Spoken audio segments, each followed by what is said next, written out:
This is Kyle O'Reilly, and you're listening to Pro Wrestling for Life.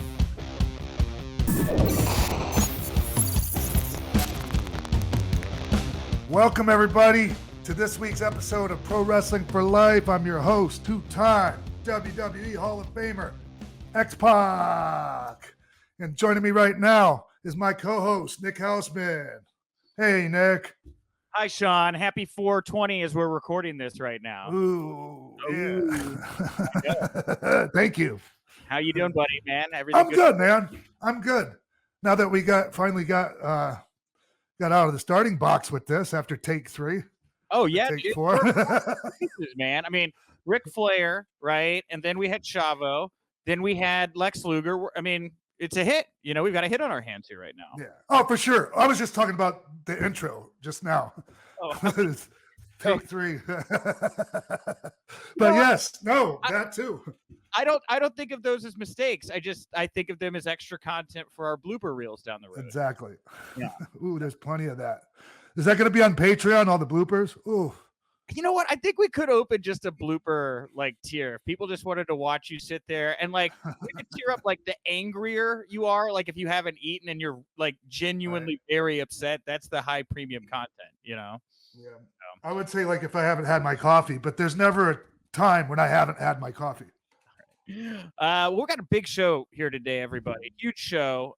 Episode number 4. We've had a lot of names from your past. Let's get to a name here from the present. After we talk the news of the week here in just a moment, you're going to get to hear Sean's conversation with current WWE NXT superstar Kyle O'Reilly. Then we're going to dive into the archives. We're going to welcome Fightful and Wrestling Observer's Denise Salcedo. She's going to be talking to you about WCW, Fall Brawl 1997. And then at the end of the show, we're going to cap it off with a brand new game. We got another one of your fans from Patreon. We have a great comedian in the house. They're going to play Twitter Mania. And we won't say any more. You guys will figure out the rules when we get there, right? Yes. Correct? Sounds good. Absolutely. Thank you for getting us through that. You're welcome, brother. All right, well, let's get to it here. This week in wrestling. That's the new name for this segment. It's not just a morbid kind of news block. It's This Week in Wrestling. That was your idea for this, right? That's true. Yeah, okay. It was my idea. Okay, wonderful. Well, the big news here, obviously, you broke the internet. We'll start with the story about you and Sami Zayn, right? So you guys went back and forth on Twitter. Sami talked about how a couple years ago he wanted to have a SummerSlam match with you. Were you aware that this was being pitched, Sean? I wasn't aware of it. And and he might tell me oh yeah, I mentioned it to you down at the Performance Center when we were talking 2 years ago or last year or something. But man, I mean, if he mentioned it to me, I don't remember it. And I think I would remember something like that. Well, I mean, but you said online that you just physically would not have been able to go then, right? Even if it was an option and you'd known about it, I don't think you'd have felt comfortable taking the match, right? Well, not a match like that. I mean, because, a lot of my matches over the past several years, I just kind of colored in the lines inside the line. I don't know if that's the right way of putting it. Kind of like paint by numbers. I had a little formula and I stuck to it because I had torn ACL for the past 12, 13 years, and torn meniscus, and it limited me. But that being said, the match I had with him when he was Generico, right? I had the same injury then too. Oh, so it's just also on top of, I probably could have worked around the knee injury, but I think they would have had a hard time clearing me while I was still positive for hepatitis C. Sure. Yeah. All right. Well, now your blood's good. Yep. You're in rehab right now, right? Yep. I just got back from physical therapy earlier, had an amazing session. See, because what's so funny to me about you, Sean, is I go out and I'll tweet stuff oh, where do you want to see Sean wrestle? Who do you want to see Sean wrestle? And you're like, Nick, you're building this up. You're getting everybody too excited. But then you turn around and you're like, hey, maybe SummerSlam next year with Sami Zayn. And that seems like a way bigger tease than anything that I've done. Yeah, well, but it's not a full, but I'm talking about one match. I don't know. Yeah. Match, and then it's Escobar, right? He also wants a match with you. You seem open to that. Well, I mean, I don't know. I'm open to a lot of things. Whichever one actually comes to fruition, I mean, We'll see. All right. So, I mean, I'm happy. Look, I had a great match with him. Like I've mentioned it before. It was my last, when I talked to Sean Sapp last week. Right. It was probably the last great singles match I had was with him. And I would love to, man. And I'm real grateful to him, man. He's always been very respectful and always talked very highly of me and put me over, said very nice things about me. It feels good. Hey, he got that Logan Paul rub, man, and that's like the hottest thing right now going right now. I don't know if you caught any of that Triller stuff with Ric Flair calling slap fights, but I just couldn't. I couldn't do it, man.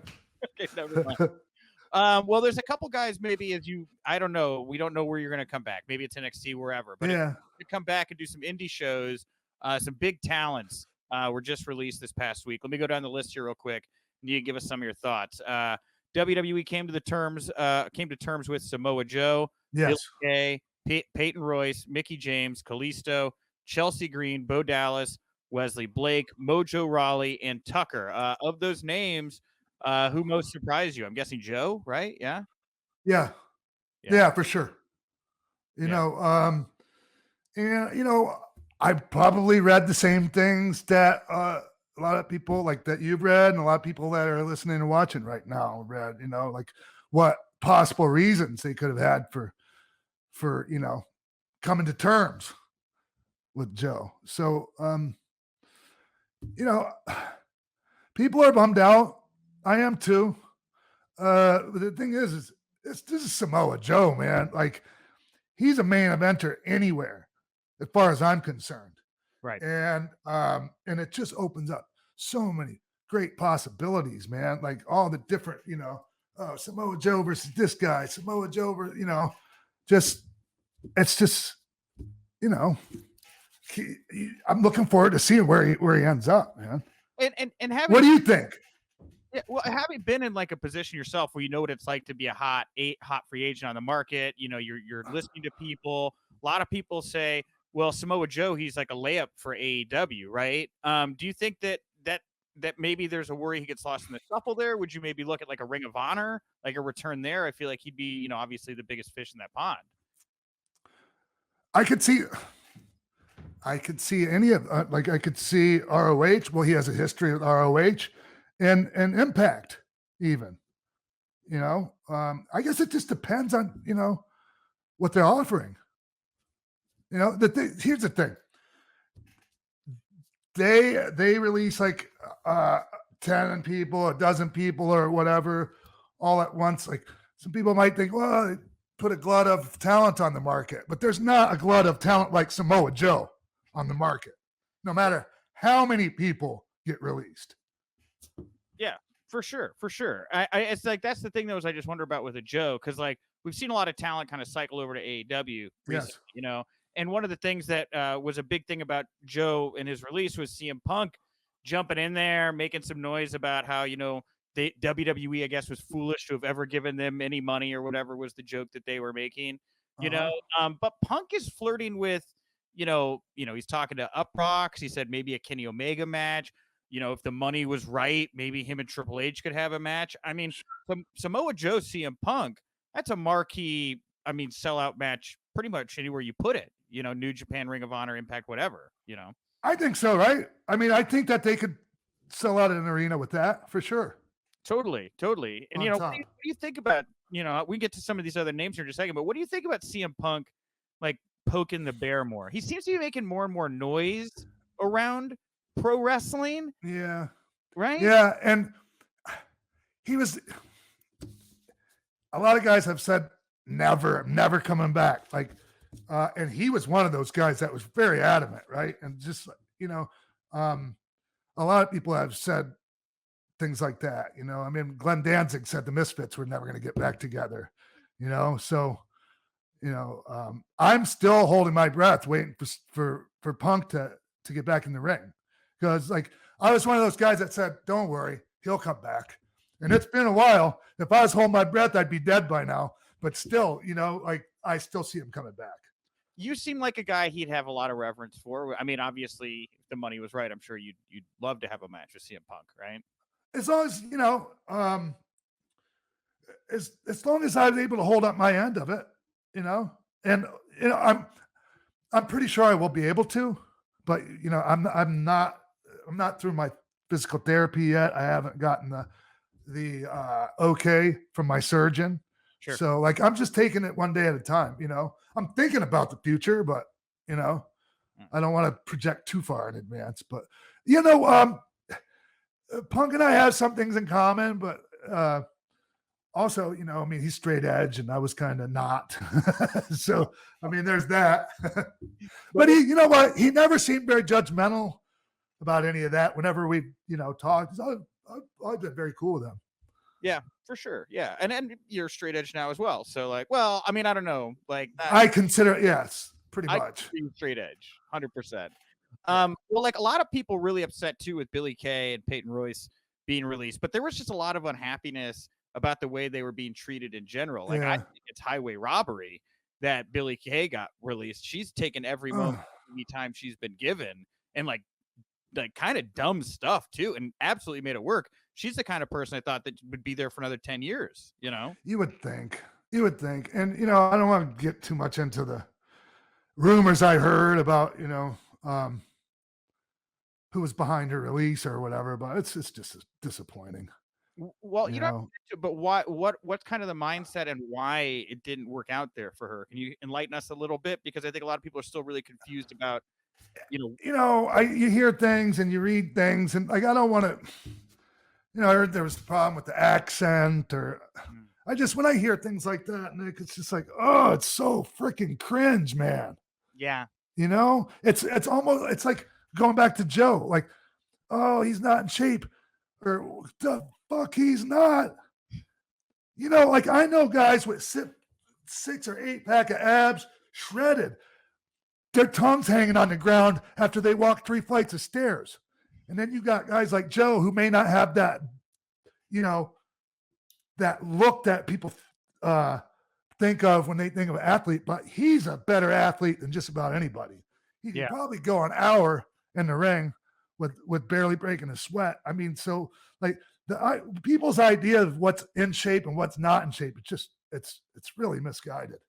One of the names I was really surprised by was Bo Dallas, just because what happened here with this guy? He just disappeared like a year and a half, 2 years ago, and it would have seemed like, an easy thing to have paired him with Bray, because they even kind of look the same. You get the real history, bring him into that kind of dark place. It just, I don't know, man, just weird. Man, it was just one of them things where he just got lost in the shuffle, Nick. See, here's the thing. I saw how Bo was used down in NXT or / FCW. Yeah. Like he was the champ down there for a minute. And he was a really good babyface. Yeah. As far as I'm concerned. Really good babyface. Like it's hard to be a good white meat babyface these days. And he was really good at it. Man, it just something happened. When people make that move from NXT to the main roster, something happens with a lot of people. Something doesn't happen with a lot of people. Maybe I said that wrong. Do you kind of ever think about the day where maybe Hunter is able to be the bridge between NXT and the main roster fully? Because it seems like he has an idea long term for a lot of these talents that he's building up that if given the chance to tell those stories over on Raw or SmackDown would, probably be pretty good at it. Yeah, but it's just tough when you have it would be nice if his vision and the vision of who's in charge of the main roster were somewhat on the same page. Hey, Nick. What's up, man? Oh, yeah. Hey. Oh. Sorry. The box of Magic Spoon. Sorry there. Didn't see you there. Yeah. What flavor is that? Oh, this right here. This is my favorite flavor. This is the peanut butter flavor. Oh, wow. See, right here is the fruity flavor. The one that tastes a lot like Fruit Loops, if not better. These are my favorites. I think we could say that. No, it's 420 week, and I don't know if you know this, but 420 week means everybody gets a lot hungrier, right? Yeah. And you don't want to like eat and become huge. You want to have like a healthy, nutritious, guilt-free adult cereal that you can nosh on as you're doing your 420 activities, right? Yeah, I mean, even just in general on a daily basis, I love to have I love to eat cereal, man, and I try to watch what I eat, Nick. I try to keep my carbs to a minimum, and Magic Spoon is great for that, man. And I mean, it's not just for 420 munchies. I mean, man, this stuff is like, I'm in heaven, man, when it comes to Magic Spoon, Nick. Oh, yeah, dude. 0 grams of sugar, 13, 14 grams of protein, 4 net grams of carbs in each serving, only 140 calories. I'm talking keto friendly. I'm talking gluten free. I'm talking grain free. I'm talking soy free, low carb and GMO free. And if you get the variety pack, you're going to get the 2 here that Sean I have, and you're also going to get the frosted kind and the chocolate kind, which is my second favorite one. Yeah, that's good too. I like the frosted and the chocolate. But man, this 13 or 14 grams of protein, Nick, in a single serving of cereal, that's insane. That's an incredible amount of protein. Yeah, dude, it's awesome, man. And the fun thing, because it's fun adult cereal, the thing on the back of the box, we've never talked about this, but can I put over how they have a crossword puzzle on the back of the box that we already did? Oh, you played yours?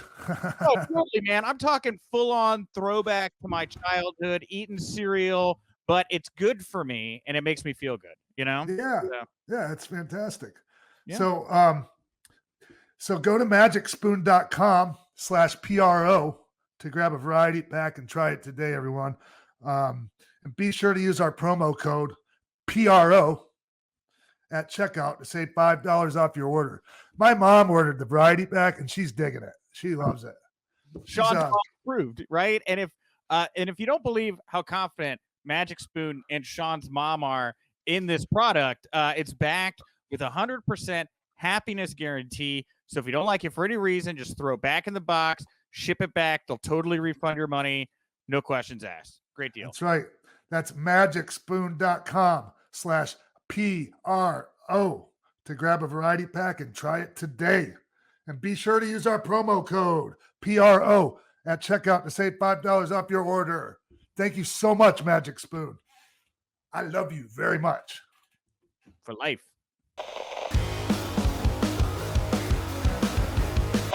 All right, everybody, joining me right now. I don't think he needs any introduction. Let's be honest with you. Kyle O'Reilly. What's up, man? What's up, Sean? Thanks for having me on, man. Oh, man, I've been wanting to have you on since I was doing my other show. And yeah. And it just, things happened and I quit doing the show for a while. And so it's, as soon as I started this version of it, you're like one of the people on my list. So, and I'm so stoked to see you reach out, man. So I'm really happy to get to chat with you. You know how it goes when you're signed by WWE, they're big on not keeping groups together when they bring, you know what I mean? So I'm a little surprised you guys got to be that group. I am too. In WWE. I'm very surprised. There was a time where the three of us, Adam, Bobby, and myself, for a short cup of coffee, were all paired together in ROH. And it was just kind of to set up an angle where Adam would turn on me again and we'd feud again. Mm-hmm. But during that time, we were going to the office, can we keep this for a while? This feels right. At least let us get a run of merchandise or something, because this is working well. Of course, that's not how it would work out. But then when Hunter would come up to us and pitch that idea of putting us all together, we were like, are you kidding me? This is going to work, I think. Yeah. Hey, man, talk about that, the work environment in NXT and, just you guys being able to do your thing and be yourselves there. It's a super, I want to say relaxed, but it couldn't be further from relaxed, because you're so much pressure and hype on everything to make it all work. And just you want it to be successful. So you're trying your ass off, but it's relaxed in the sense of no, just go and do your thing, be yourselves and have fun. And so that's what we did. And it ended up working.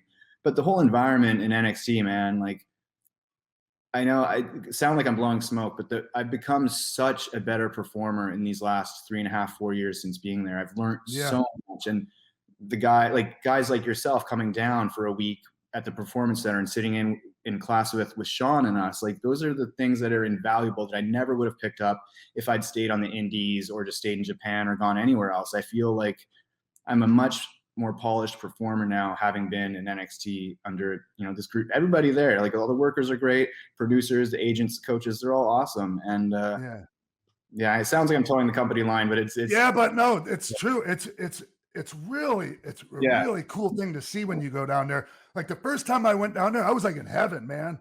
Like I was high. Like I felt high being there. It's a crazy, yeah. Yeah. Hungry, and it's like there's a competitive nature in there. Not like trying to actually hurt each other, but everybody wants to have the best performance and obviously work for the benefit of the show, not go out there and go 10 extra minutes with 100 falsies, but play within your role and play the role that the company wants you to play. That's one of the things that you learn. Like I'm playing a character on a show. My sister would get mad. She's like, "Oh, you're losing again." I'm like, "Kelly, I'm playing a character on a show. This is someone else's vision. Like I'm happy to have a role just on the show is something that I've dreamed about." Like, so that's, I think, is important to remember. Hey, Kyle, can you talk about, so, because you were considered an excellent in-ring performer before you ever got to NXT, right?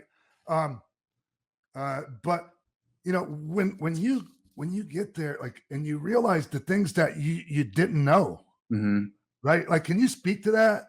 And like what's different in like pre-NXT Kyle O'Reilly and now that you've been there a while and the things you picked up and the things that you've improved, like, in your game?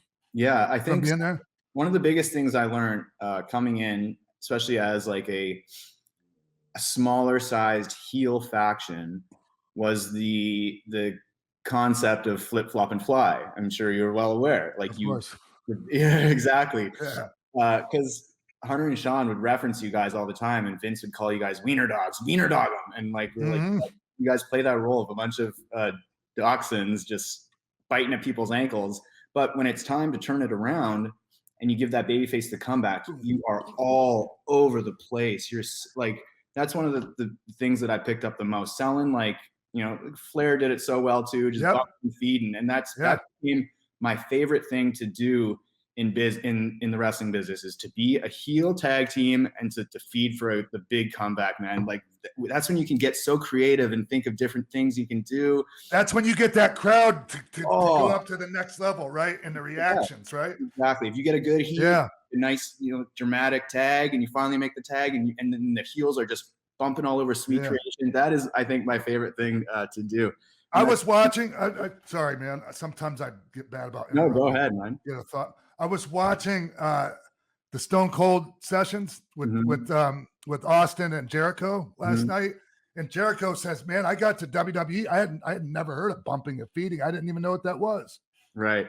Isn't that wild? Yeah, and it's true. He didn't. So in WCW, would you just like, okay, I'll blow a comeback on you, and it's like, well, what the hell is that? Like, yeah, that's crazy. Yeah, man. You know what I want to do? I want to jump to talking about your match at TakeOver. Sure. Wow, man. Wow. Well, actually, you know what? We need to talk about the breakup first. Yeah. Actually, you know who decided and why that it was time to end UE. So I don't know. Is this, how candid should I get here? I guess. Yeah. Do your thing, man. Right. Yeah.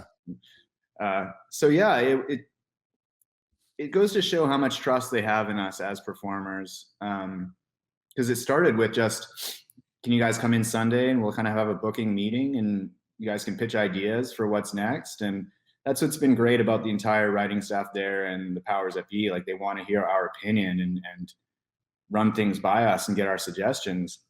And this booking meeting turned into, all right, well, I guess it was not the plan that coming in, we'll blend these guys up and we'll let them down easy and tell them we're splitting them up. It had nothing to do with like an executive decision. This has to happen. Like, it was a true collaboration in the sense of, okay, well then if we're doing this, we got to do it tonight because the pay-per-view, we're going to maximize the opportunity and get the most people to tune in Wednesday to see what happened, and create more questions. I mean, that's how you want to end a show, like a big pay-per-view show, right? Something crazy like that happens, and the UE, what?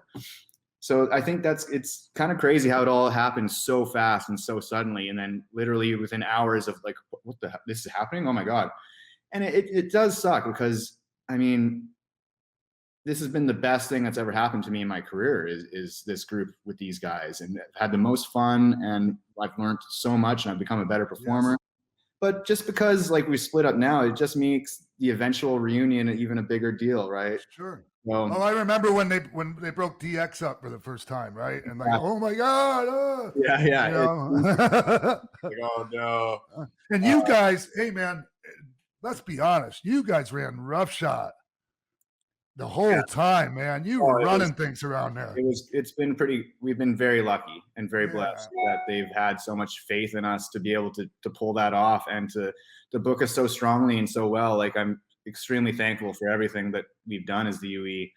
And, it's not over at all by any means. Like, eventually it'll happen. And then it's just a cool opportunity for me and Adam to now fight each other and to do what we've done together. We've fought way more times than we've ever teamed up all over the world. Right. So it's a cool opportunity to show that side of us and what we can do as opponents, as opposed to, teammates now. So it's rare and it's cool. But yeah, as far as what's next and what's happening with Bobby and Rob, I honestly have no idea where this is all going to play out in the end. So it's, but would you, Kyle, and I know, man, there's that, you get in that comfort zone, right? And it's such a good feeling, right? Yeah. Like being with your boys like that, being able to, being able to do that on TV. I feel like I would just come in as a singles guy without that group. I wouldn't be nearly as successful right now. And you did a great job of being part of the team, man. And like Adam was a great leader. Yeah. And did you ever feel like during that time, was there ever any feelings like, man, I wonder how I would do as a singles guy? Like, did you ever feel that, or were you just happy to be in the group? Man, I love tag wrestling. I really do. I love being a tag guy, and I tagged with Bobby and Roddy, and I think was a competent partner in both teams, and we put on some really good tag matches. So I was happy to play that role, man. Of course, like, you always want, like, want to have more opportunities and have a singles run. Of course, I definitely was in the back of my mind, but I knew, like, this is the role I'm going to play. And it's cool to show my versatility as well. I mean, like, show that I'm a top tier tag team wrestler, but also I can hang on the singles front. I mean, that's pretty cool. And but like you said, it was definitely jumping into the deep end, because now I don't have that safety net of those guys knowing that they can pick me up if I flub something. This is all on me now. And so it's definitely nerve-wracking, and I'm certainly anxious.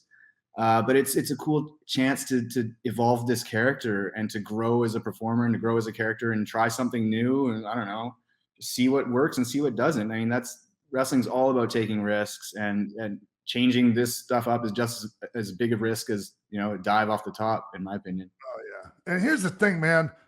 It was time. I mean, just from my perspective, sitting back and watching, man, I've been wondering for a while, because, man, I've known, like, that you had this in you since I was coming to Orlando, the Performance Center, man. Like, it was obvious.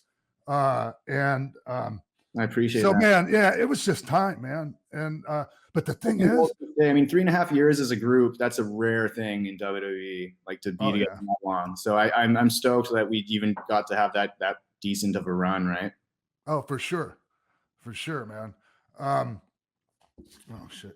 So then you guys have this match at Takeover, and like, how did we decide that we're gonna do? Not we. I wasn't in the freaking match. How did you decide that it was going to be this unsanctioned, like, anything goes? I think the idea from, like, a storyline perspective is that Adam took me out, injured my neck, and I wasn't medically cleared to compete in time for Takeover. So WWE washes their hands of it. We sign an undisclosed or an unsanctioned contract so that whatever happens, me competing, being with an injury, that they can't face any legal repercussions, I guess. Right. So I guess from a storyline standpoint, I think that makes it cool.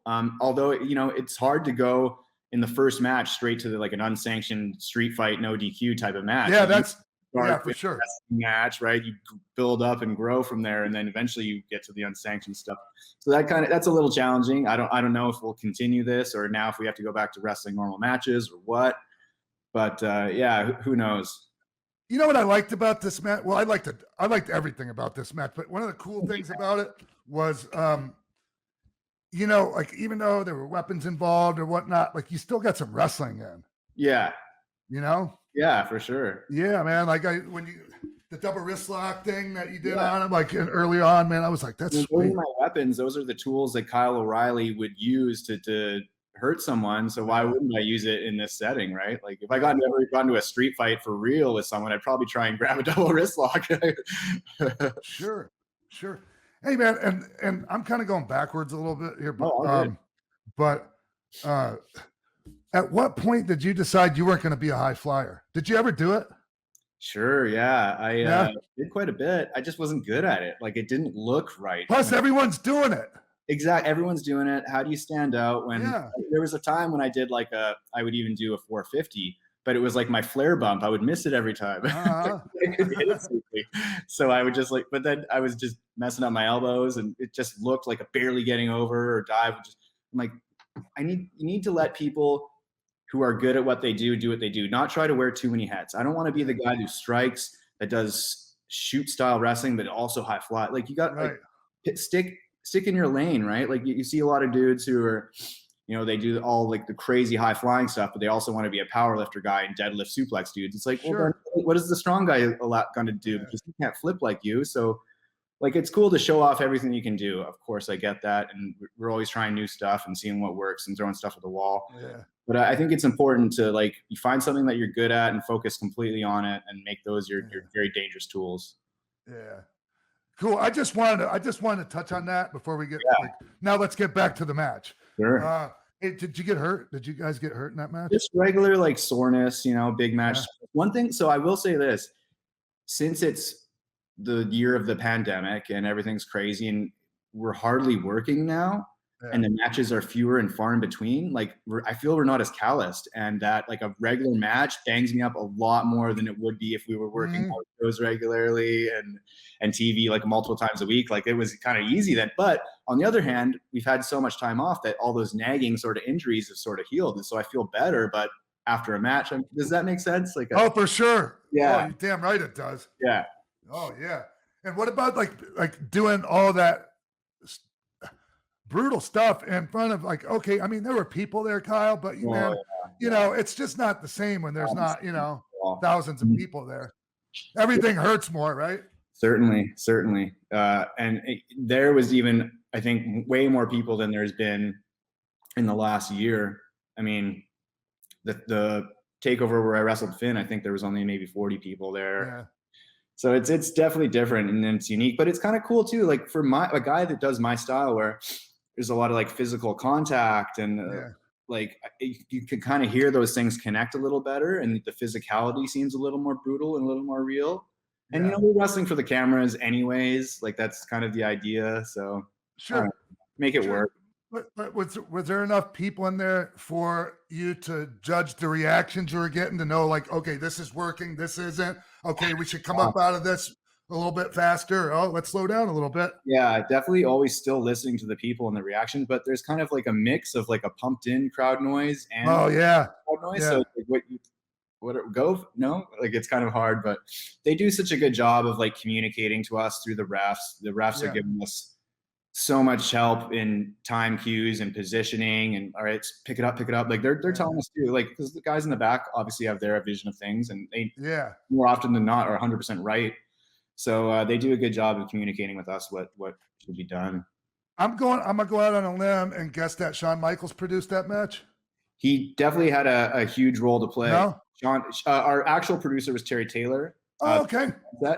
Shawn and Hunter both are so hands-on with pretty much everything we're doing, they're basically producing it anyways with a ton of help and suggestions. And their insight is always so creative and so helpful that like, oh, this is amazing. I'm getting input from Shawn Michaels about a spot to do in my match. Like it's so crazy to me. But hey, man, I learned so much from Terry Taylor. You would not believe it. He was the first guy that I worked with on the road on my first set of house shows.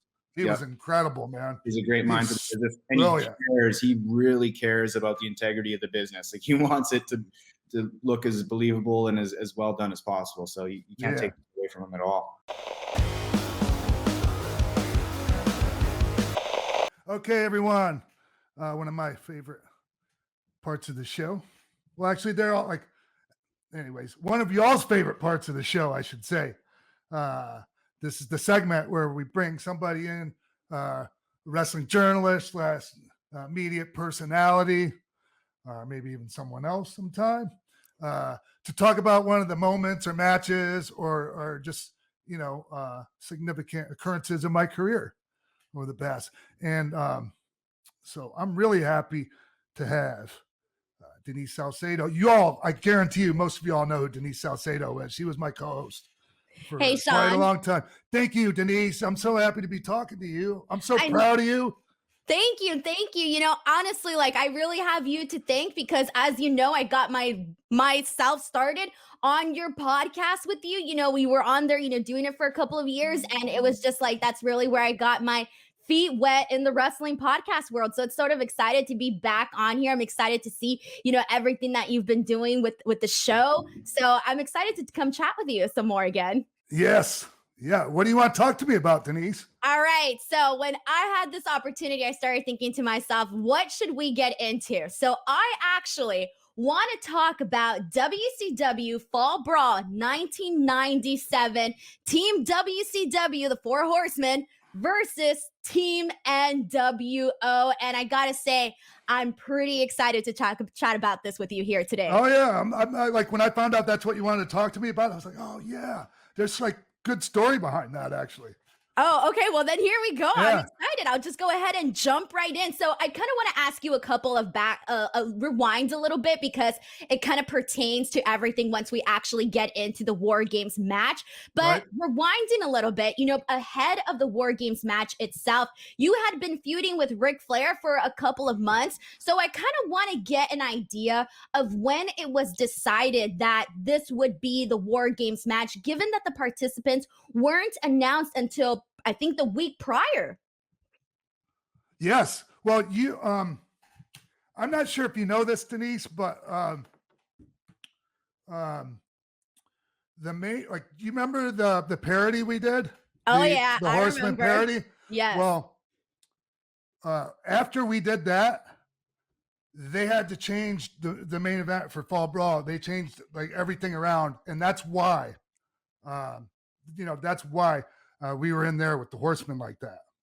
Yeah. So did you know that? No, I I just didn't know if exactly when was the moment that it was going to actually make the actual match itself, because obviously, everything that happened with the parody and all of, the stories that I've heard surrounding that, it is very interesting to see how this actually came about for you.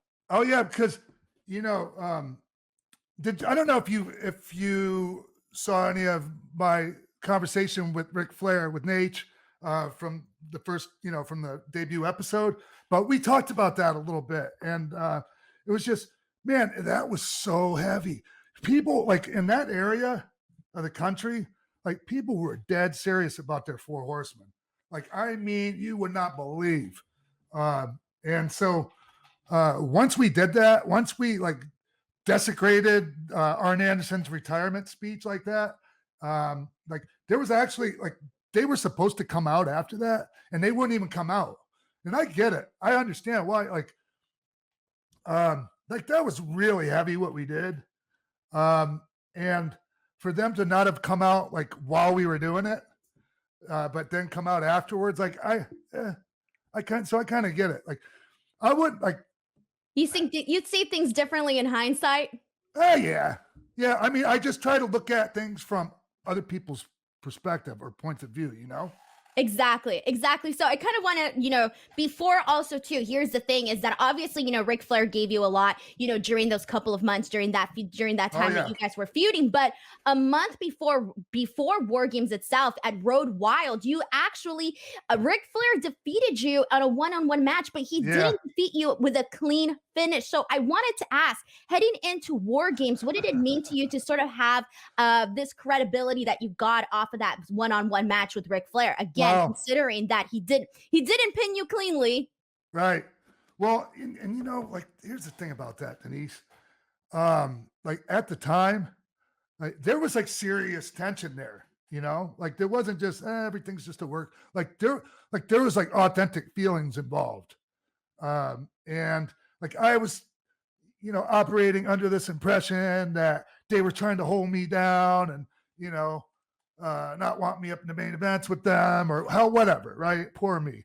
So, and going into Road Wild with Nate, which we talked about this, and like, I wish I wouldn't have had my big singles match with Rick at Road Wild. It was just like the worst place ever for me to have like a big singles match with Nature Boy Ric Flair. Right. But that being said, there's nothing I could do about it. But like going into it, I was like lobbying big time how like he should put me over. Nature Boy Ric Flair should put me over. And so then when that wasn't going to happen, I was like, what he did? I went for the Bronco Buster. He put his foot up and caught me in the balls, and then he pinned me. Like, so,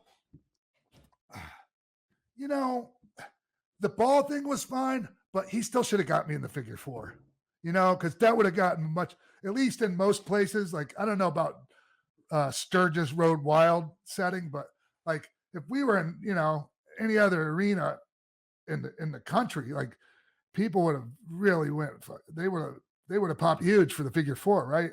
Exactly. Yeah, but no, I had him like put his, kicking in the balls and, catch a quick one on me. It was pretty lame, actually, looking back. But I think like in a way it did add to, to your credibility. Like for me, like that's how I see it. Like from a viewer's perspective, that's how I was like, I wonder if Sean sees it that way.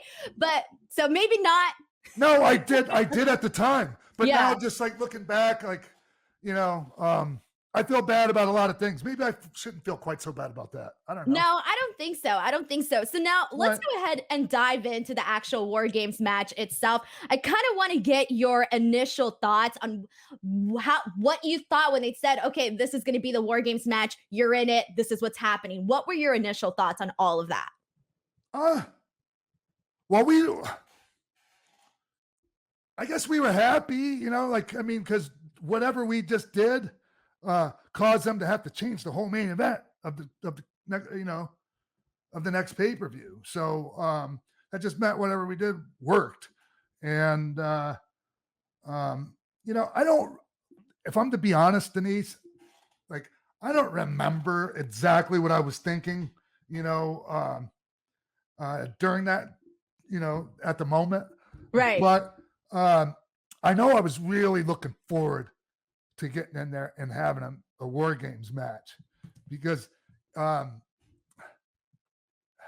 there's been some really good War Games matches, and then like early on there were some really bad ones where they just got in there and they were just like doing whatever, like there was not much of a structure to it.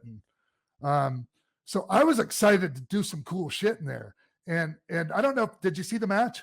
I did. Oh yeah, I did. Yeah. Yeah, I got to do I've some seen pretty it a couple cool of stuff. times now, but I, as a refresher ahead of this, I was watching it again. And this is why I wanted to ask you, because obviously, like, you're going into the structure, but not only that, I feel like, and you can obviously elaborate on this more. I feel like when you have the 2 rings, I feel like every guy is different, where I know some guys, their mentality is, hey, there's 2 rings. I'm going to stick to 1 ring and only do the work in the 1 ring. Or there's other guys where like, I'm going to get creative and I'm going to use 2 rings. Now, I kind of want to get your mentality, like going into that, like thinking, like, especially that you're the guy that is going out there and bumping like crazy in this match. What was your mentality having to, whether or not you felt you had to adjust to the 2 rings? No, it was fine. I was just, like that part was great. Matter of fact, it doesn't feel like a real War Games when it's not too, like I actually need the roof on the cage too. Like that's real War Games to me. I know. I remember your thoughts on that with the actual the roof and the no roof and all of that. Yeah. But so anyways, I was really excited to get in there and show everybody all the cool shit you could do in a War Games match. Like getting run into to the cage and and I had a really cool exchange with Mongo in there. Mongo came in and people, he was rough around the edges in there, not going to say any different, but people really liked him in spite of, a lot of things because he was so authentic and they knew he was tough, That's what I heard. I heard everybody has a Mongo story, that he was a very person and everybody has a Mongo story. Oh yeah. I love that guy. He was so crazy though. So I did some really cool stuff in there with him where I had him like shoot me in and give me the big high belly bump to where I actually hit the cage. Oh yeah. And it worked very well, Denise. The people really liked it. That's what I'm curious about because, again, you were that guy that went in there and not only were you bumping left and right, you were bumping up and down, top to bottom, like every time, like even when the camera wasn't on you, if you heard like something hit the cage, it was like, bam, for a fact that was Sean. So that's my question for you. Usually the guys that kick off the War Games match, they're usually the guys that can, are the best workers. So kind of looking back, does it kind of surprise you that it started off with Buff Bagwell and Benoit instead of maybe you kicking it off? Because when I'm looking at that, I'm wondering, like, why didn't Sean get this match started? No. That was by design because, the proper way of doing it is the baby faces are in jeopardy, right? Because they always lose the coin toss. So it always starts off with, one-on-one. And then, once the buzzer goes off, then the next person comes in and, it's always, like I said, the heel team wins the coin toss. So I was next coming in, right? Right. Yeah. So no, that was perfect because I did some really cool stuff with Benoit in there that got some really good reactions. So, yeah. So no, it was by design. Did you feel like once you got into the actual structure itself that perhaps the ceiling was a little too low? Or do you feel like they could have been adjusted a little higher? Did you like the length? How was all of that? It was perfect. Yeah. It was just the right height, especially to do the stuff I wanted to do in there. Yeah, and that's what it even came off perfect. Like when Mongo tossed you up to the top portion of the ceiling, like it was perfect. Like you hit it, bam, you have that moment, and bam, you go straight down. So that was really cool to see. So we kind of touched a little bit on the parody of Arn Anderson and all of that went down. So kind of going into this match and given the heat that the Arn Anderson parody caused, heading into War Games, did you think that there would be any receipts given or had that already been smoothed out ahead of this match? No, I mean, nothing was really smoothed out. It was talked about, but nothing felt very smooth to me. But once you're in there, like, no, there was never a thought of, oh my God, I hope I don't get potatoed in there. No, because like, honestly, like I potatoed the shit out of people in there, and so like, if I got a few spuds from somebody, I wouldn't know whether it was supposedly a receipt or just we were working snug, like I never cared about that. Like you could knock the fuck out of me, Denise. Like never, like at every point in your career, you never worried about that. And I know that we're just talking about War Games, but I am curious because I feel like that's something that maybe some guys might be afraid of. Once I'm out there, no, never, nope. Wow. Even if something like that might have went through my mind like the night before, but like once I like walk out through the curtain, it's a whole different person. That's interesting. Okay, so again, here's the thing though, you mentioned the fact that, we're in, North Carolina, Horseman country. So when you found out the finish, what were your thoughts on that? And in hindsight, do you think that the Horsemen should have gotten their heat back by beating you guys and maybe writing off Ric Flair on Nitro the next night, perhaps? Because, if you think about it, they never got their heat back. No, they didn't. And yeah, that, okay. But first, let me say that again. Sorry, I can't believe I just had this huge brain fart, cool. people.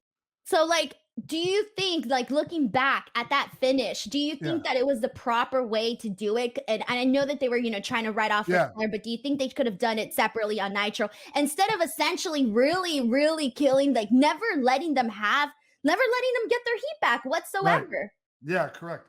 So, okay, the finish with Mr. Perfect, Kurt Hennig turning on the Horseman, it was great stuff. Like as far as the execution and it worked. It got a lot of heat, and it looked like it killed Nate with the cage door, right? The guillotine spot, yeah. Yeah, that was heavy duty stuff. So it's just that, Denise, it really hurt. It really hurt, and it might even hurt, because I've heard Arn or Nate when we were talking the other week, talk about how that town was dead, ever since. It killed the town, and I it very well may be true, because they didn't get, we just walked all over those guys, did the parody shit on the retirement speech, and just fucking Kurt turned on H, and they got nothing. So I totally get it. Because even when I was watching, rewatching this, I was like, okay, let's say I completely think that the finish should have, been, that the Horsemen at some point should have gotten their heat back. It could have even worked out differently at War Games.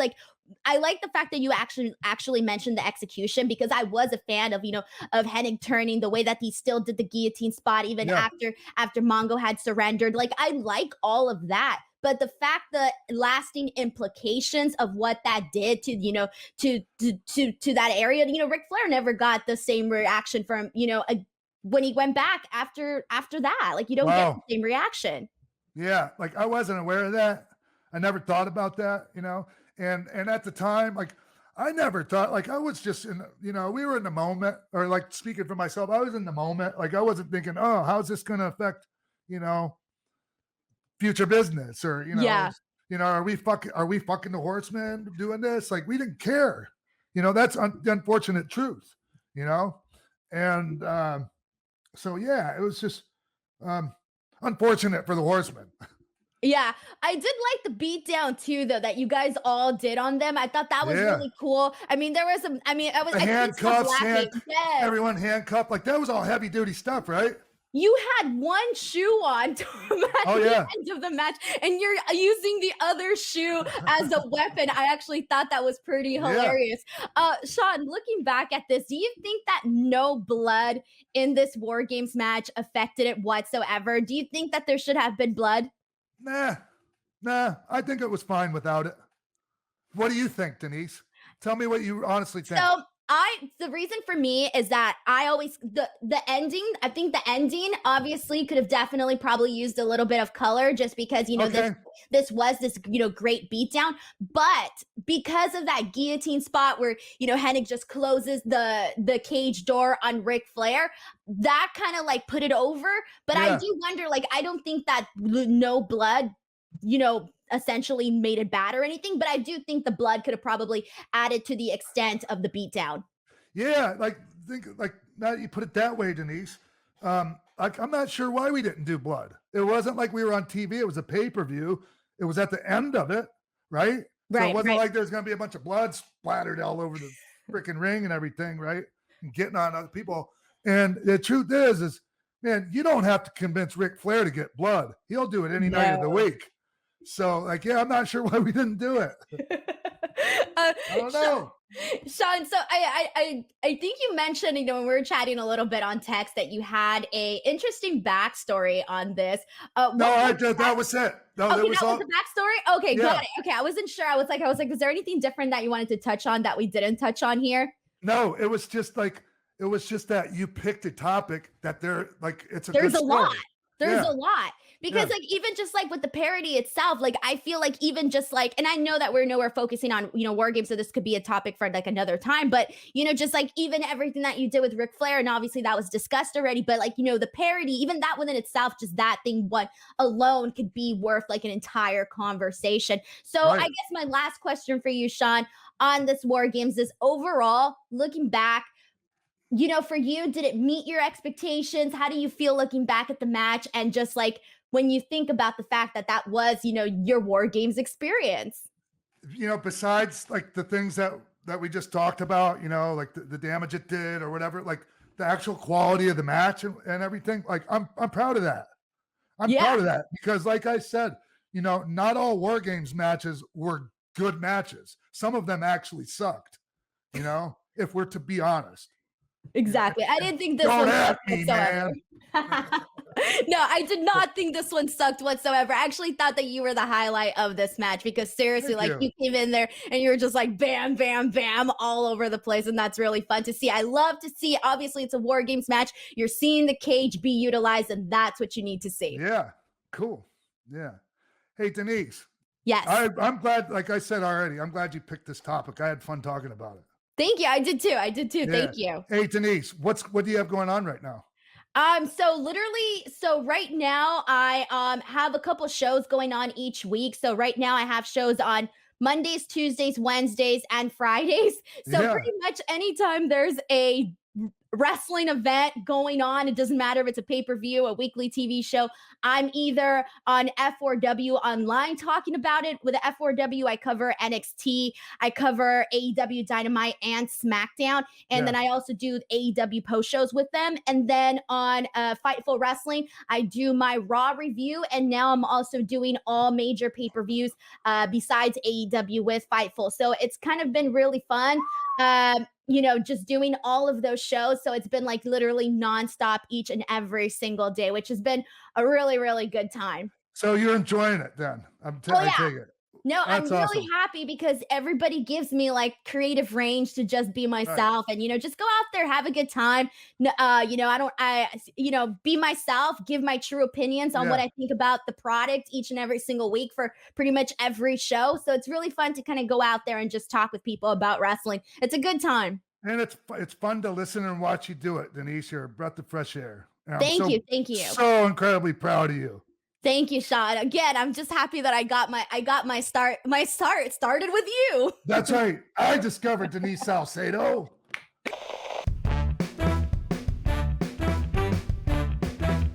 All right, everybody, it's game show time.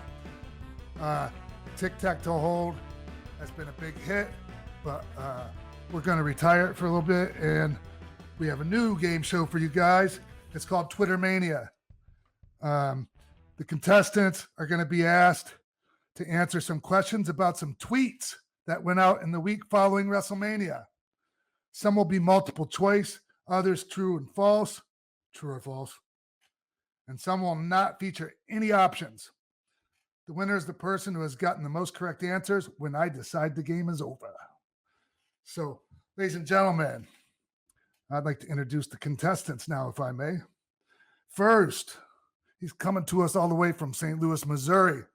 Ladies and gentlemen, make some noise for Travis Kinder. Travis, thank you so much. Me. No. Thank you. That's a nice shirt you got there. Thank you. Jeff the Hitman Hart, $5 wrestling. He's great. Nice little plug, $5 wrestling. Heck yeah. High spots. We love high spots. Anyways, all right. Your opponent. You ready to meet your opponent, Travis? I am. All right. Ladies and gentlemen, he is a stand-up comedian. We love stand-up comedians here on Pro Wrestling for Life, especially if they're from Chi-Town. All right, everybody. Make some noise. All the way from Chicago, Illinois. Kevin Kellum. What's up, Kevin? Big intro.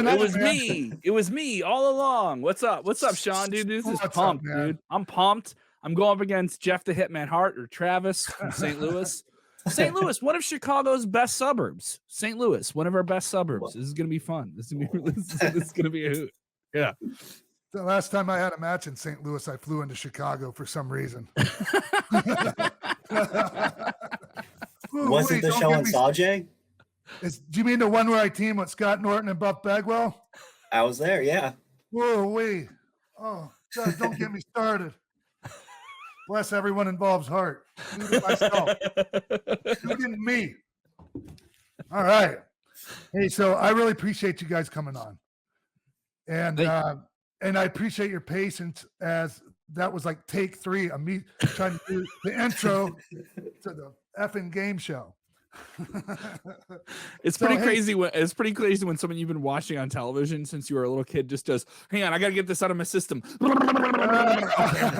I'm ready. And I don't even know if it worked. Let's find out. All right, so you guys do I need to go over the rules with you guys again, or could you hear me? I'm pretty good to go. You ready, Travis? I'm good. Yeah. Pretty simple, right? So, okay. I guess we'll just get right into it. All right, ladies and gentlemen, here we go.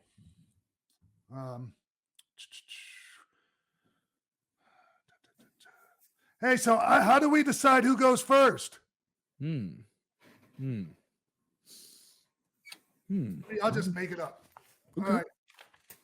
Travis, you go first. Yeah, all right. Oh, okay. Well, thank you. All right. Well, I mean, all right, everyone. Here we go. First question. Okay. Which WWE superstar took to Twitter and revealed that he had to spend $20,000 for his family to watch him perform at WrestleMania in person? Okay. St. Louis's own Randy Orton. Wow. We didn't even have to give him the multiple choice. Boom. Ding, ding, ding, man. But come on, this guy probably like mows Randy Orton's lawn. He already knows that. Like, how am I supposed to compete with that? Wow. All right. Hey, well, you just have to get as many right as he did. Oh, wow.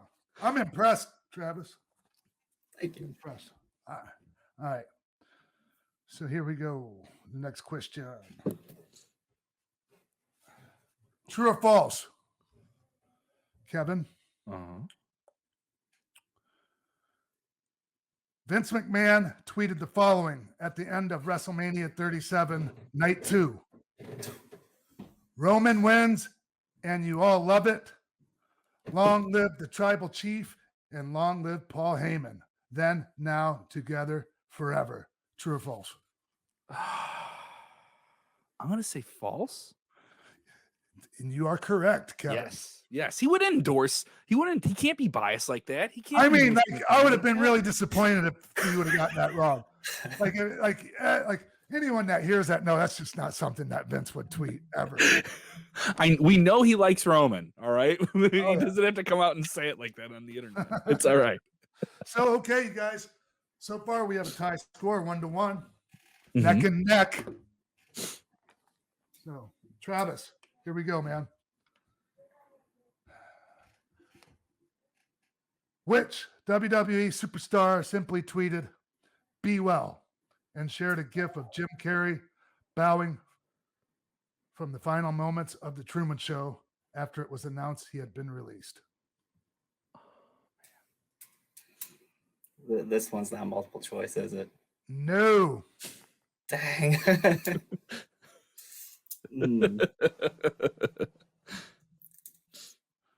Man, I don't know. Maybe there was like 10 people that got released. Maybe. Yeah, this is a hard one. Those are my choices, and I'm only thinking of like the women that got released.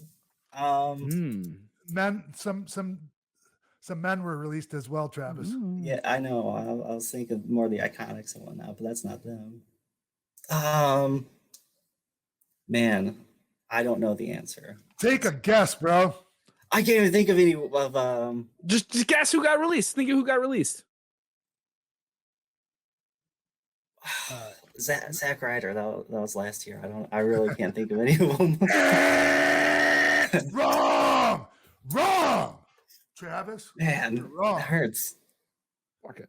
Hey, so I mixed up the rules. So, Kevin, do you want to come in for the steal? Do you know? I'm gonna take a shot. I'm gonna say it was Bo Dallas who's been on the shelf Something makes me think he would do something as simple as just be well or something playing off his name a little bit. But I also think I'm pretty wrong about this because a lot of sad things happen and people lost their jobs in one time. So, Kevin, you are correct that you are wrong. Oh.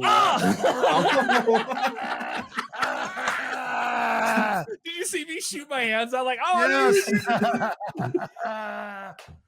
Oh. So, you know, it was very classy response from Samoa Joe. Oh, yeah. The incomparable Samoa Joe. Yeah. The amazing Samoa Joe, the incredibly talented. The absolutely is going to be main eventer anywhere in the world. Samoa Joe. Looking forward to him. It'll be fun to see him out there again before the end of the year. You better ask believe it.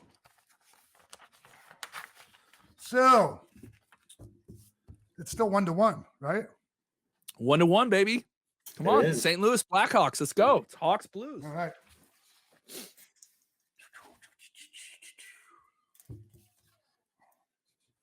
All right. So is it your turn, Kevin? Even though you got that wrong? I believe it is mine. Travis, did you go first before? Okay, yeah. Don't you just love how I got all the rules down pat here before we start? Okay. All right. Which WWE Hall of Famer tweeted the following during night 2 of WrestleMania 37? Our new study shows if you piss me off at any time during WrestleMania, I will beat the fuck out of you, you dumb son of a bitch. Something makes me think, I'm trying to think who definitely got themselves an ass whoop on night 2 and aggravated. Well, it's multiple choice here, but I was thinking maybe you could actually figure it out. But I'm gonna say that was Braun Strowman. I'm gonna say it was Braun. Oh, okay, all right. No, I was about to give you the choices here, but okay. Well, what were my choices that I completely flipped on? All right, Jesus, you're gonna get it for sure, and I'll give you the choices. Okay, we have to choose from Bushwhacker Luke, Michael P.S. Hayes, Doot, the Iron Sheik, or Kevin Nash. Doot. I'm gonna say Iron Sheik likes to swear a lot. He likes to swear a lot. So I'm gonna say Sheiky Baby. Sheiky Baby, gonna go in there, gonna get on Twitter, break their back, make them humble. Yes. Be Brian Blair. Kevin, you are correct. 90,000 people right here. Ding, ding, ding, ding, ding, ding, ding, ding, ding. You are correct, Kevin. Yes. I mean, who else would it have been, really? Hey, and also, I got a tweet from somebody the other day, and it had to be because of the last episode's game show segment. Lisa, very lovely, wonderful lady, Lisa. She was concerned with all the F-bombs. And I actually said to her, like, look, I actually try to keep them to a minimum. Oh, okay. Like, I'm not afraid, but like, you know, so I actually hit her back and said, I'm sorry. But anyways, so if she's listening, there was a couple more. So sorry, Lisa. So, okay. All right. We are 2-1, right? Yes. Awesome.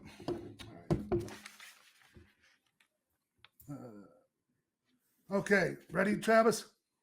Man, I really need to get this thing going. Which WWE superstar tweeted out the following, along with a video, following the WWE releases of Billie Kay and Peyton Royce? This 17-second video sums up what Cassie and Jess mean to the wrestling world. Watching the main event of WrestleMania live in the crowd because they love wrestling. And when the camera hits them, they make the same exact face without hesitation to make me laugh. The multiple choices are Natalya, Big E, Bayley, or Liv Morgan. Man, I wish I used Twitter a lot now. Oh, Kevin looks like he's ready to jump in for the steal on this one. Big E? You are incorrect, Travis. Oh, my.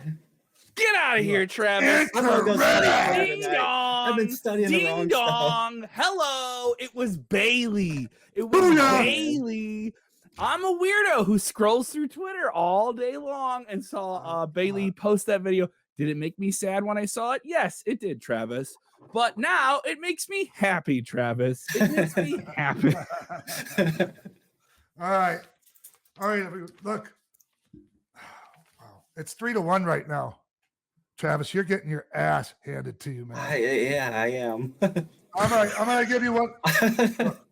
He's so nice about it, though. Yeah. I'm gonna give you, Just I'm give me gonna like give a you one 5.1. One worth 5 points. I'm gonna give you one chance to redeem yourself. If not, this game is over. Oh no. All right. Travis, true or false? Adam Cole told Roderick Strong, "See you in hell" on Twitter once it was announced he had resigned from NXT.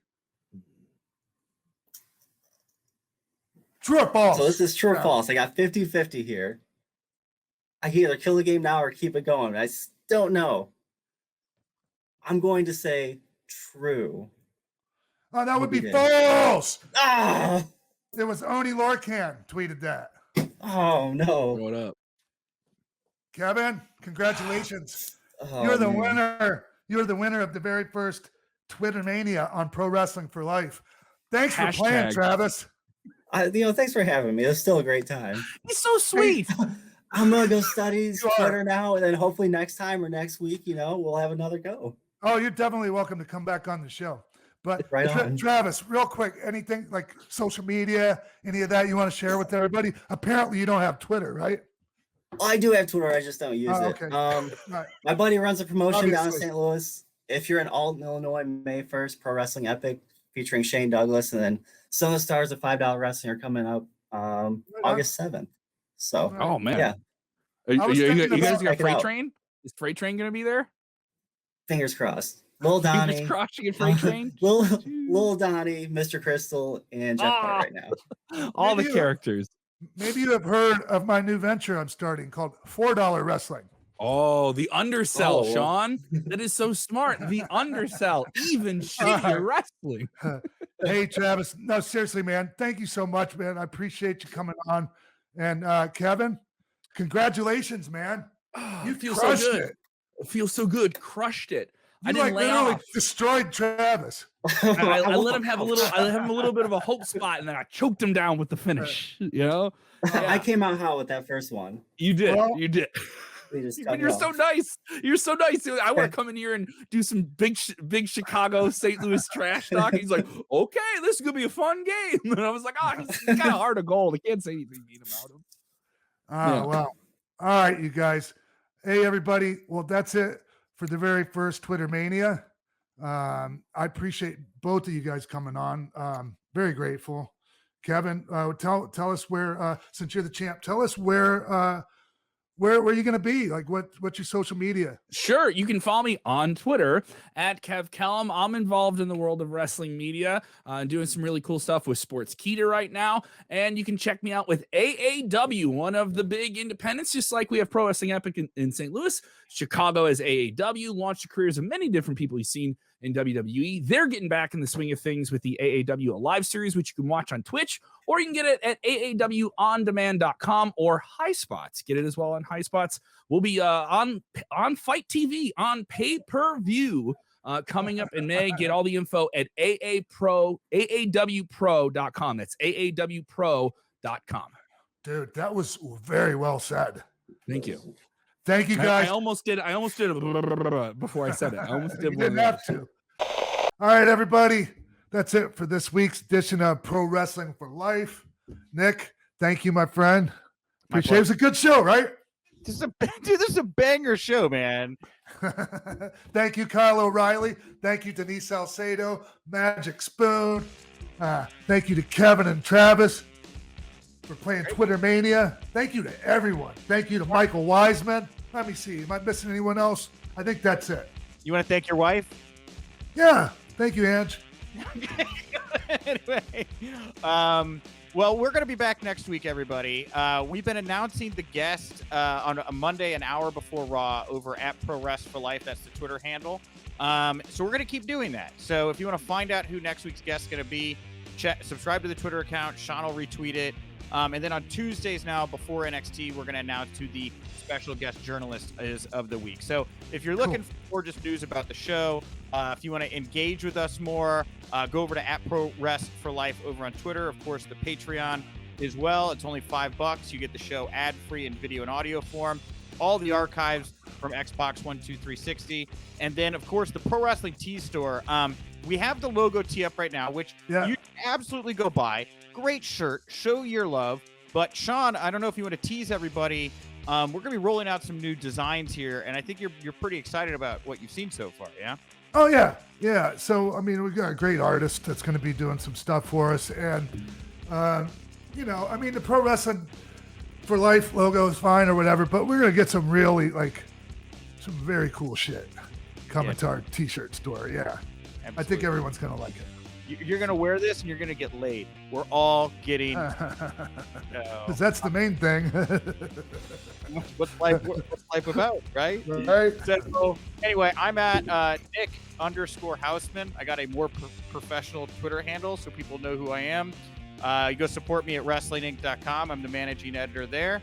The Wrestling Inc. Daily is my other daily podcast for them if you want to hear more from me and Michael Weissman, our producer, who joins me on Mondays. And that's about it, Sean. That's all I got, man. Whatever you want to say. All right, man. No, that's it. Thanks again to everyone. The show keeps growing every week. More and more people are listening and watching, and I'm very grateful. So thank you to everyone. Take it easy. Bye.